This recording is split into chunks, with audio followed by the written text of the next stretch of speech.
আসসালামু আলাইকুম সুপ্রিয় দর্শক। যখন কোনো কিছুই খেতে ভালো লাগে না বা মুখে রুচি থাকে না, তখনই তৈরি করে ফেলতে পারেন মাত্র এক টুকরা মাংস দিয়ে ঘরে সবার জন্য একদম পারফেক্ট একটা ভর্তা রেসিপি। এখানে আমি গরুর মাংস নিয়ে নিয়েছি এক টুকরো, সেটাকে ভালোভাবে ব্লেন্ড করে নিয়েছি। সাথে নিয়েছি দেশি রসুন এবং পেঁয়াজ কুচি, শুকনো মরিচ এবং কাঁচা মরিচ, সাথে নিয়েছি আমি কিছু আদা এবং জিরা বাটা। এখন আমি একটি কড়াইতে 1 টেবিল চামচ মতো তেল দিয়ে দিলাম, দিয়ে দিচ্ছি পেঁয়াজ কুচি সাথে রসুন কুচি। এখন দিয়ে দেব যে মরিচগুলো আমি রেখেছিলাম সেটা। শুকনো এবং কাঁচা মরিচ দিয়ে ভর্তাটা করলে দারুণ একটা ফ্লেভার আসে, সেজন্য আমি দুইটাই মরিচই ব্যবহার করেছি। এখন আমি দিয়ে দিচ্ছি আদা এবং জিরা বাটাটা। আপনারা চাইলে এখানে আদা কুচি করেও দিতে পারেন, আবার জিরাটাকে আস্তা গোটা মশলা হিসেবেও ব্যবহার করতে পারেন। যেহেতু আমরা এটাকে ভর্তা করব, সেক্ষেত্রে কিন্তু ভর্তা করার সময় এটা মিহি হয়ে যাবে। এখন আমি দিয়ে দিচ্ছি স্বাদ মতো একটু লবণ, আর দিয়ে দিচ্ছি একটু সুন্দর একটা কালার আসার জন্য এখানে অল্প পরিমাণ হলুদ গুঁড়ো। এই ভর্তাটা আপনি যেদিন বাসায় করবেন সেদিন কিন্তু সবাই এক প্লেট ভাত বেশিই খাবে। আর এখানে কিন্তু অল্প পরিমাণে মাংস দিয়ে কিন্তু ভীষণ মজার একটি খাবার তৈরি করা যায়। এখন আমি যে মাংসটাকে কিমা করে রেখেছিলাম সেটা এখন এর ভিতর দিয়ে দিচ্ছি। এখন আমি মাংসটাকে ভালোভাবে নেড়েচেড়ে মিশিয়ে নেব এবং মাংসের যেটা কাঁচা স্মেল থাকে সেটা যেন খুব সুন্দরভাবে চলে যায়, সেজন্য আমি মশলার সাথে খুব সুন্দরভাবে এটাকে ভেজে নেব। এটাকে আমি 5 থেকে 4 মিনিটের মতো ভেজে নেব।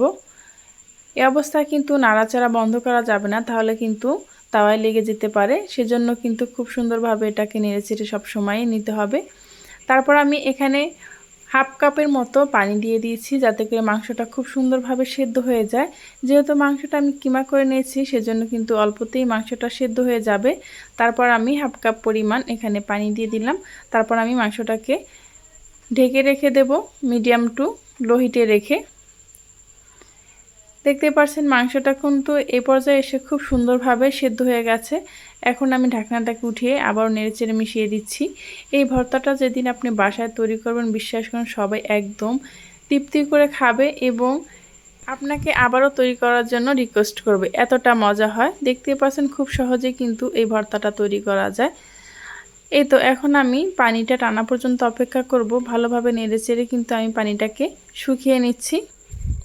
এই পর্যায়ে এসে এখনও যারা লাইক দেননি, প্লিজ একটি লাইক দিয়ে ভিডিওটি কন্টিনিউ করবেন। আমার এই ভিডিওটির কোনো অংশ যদি আপনাদের কাছে ভালো লেগে যায়, তাহলে প্লিজ চ্যানেলটি সাবস্ক্রাইব করে পাশে থাকা বেল আইকনটা ক্লিক করে রাখবেন, যাতে এরকম সহজ এবং নতুন রেসিপি আপলোড করা মাত্রই আপনার কাছে নোটিফিকেশন পৌঁছে যায়।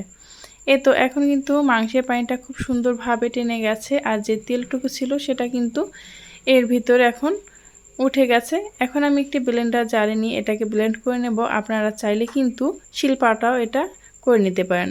আমি সামান্য পরিমাণ এখানে সরিষা তেলটা ব্যবহার করছি, তাহলে এটা যে একটা সুন্দর একটা ফ্লেভার আসে সেটা আপনারা যখন তৈরি করবেন তখনই কিন্তু বুঝতে পারবেন।